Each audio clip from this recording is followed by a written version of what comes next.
السلام عليكم ورحمة الله وبركاته، ازيكم يا شباب؟ عاملين ايه الاخبار؟ يا رب تكونوا بخير. في فيديو النهارده هنشرح ازاي تحول نقاط الار بي للسيزون اللي جاي. متنساش قبل ما نبدا تعمل لايك واشتراك في القناة، ويلا بينا نبدا.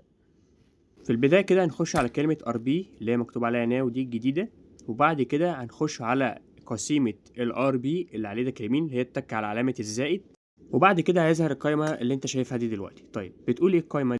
بتقول ان شاء الله اول ما توصل ار بي 100 تقدر تحول النقاط بتاعه الار بي لقسيمه ار بي. طيب ايه الفايده منها وهنستفاد ايه؟ انك هتحولهم للسيزون اللي بعده، تحوشهم ممكن توصل ار بي 23 24 منها، تمام، او تشتري بيها هدايا. هوريكم برضو الهدايا بتاعتها. والحاجه التانية انك ممكن تفتح بيها على الصناديق بتاعه اللبس والخوذه بتاعه سيزون 6 القديم خالص، فانك تقدر تفتح هنا او تحولهم للقسيمه اللي انا بقولك عليها، تحولها للسيزون اللي بعده. تمام، ده بالنسبه لقسيمه الار بي. ودي الحاجه اللي انت ممكن تشتري بيها، يعني دي ب 1500 قسيمه ار بي تقدر تشتريها، وبرضو اللي جنبيها والهدايا دي كلها بقسيمه الار بي. ان شاء الله لما توصل ار بي 100 تقدر تحولهم تشتري الهدايا دي، يا الا تحولهم للسيزون اللي جاي وتستفاد منهم في النقاط الار بي عامه.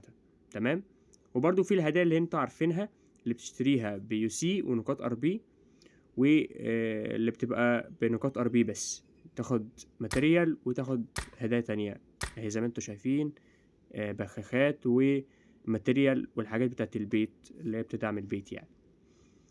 بس دي الحاجات اللي انت تاخدها من قسيمة الار بي، وانك تقدر تحولهم للسيزون اللي جاي.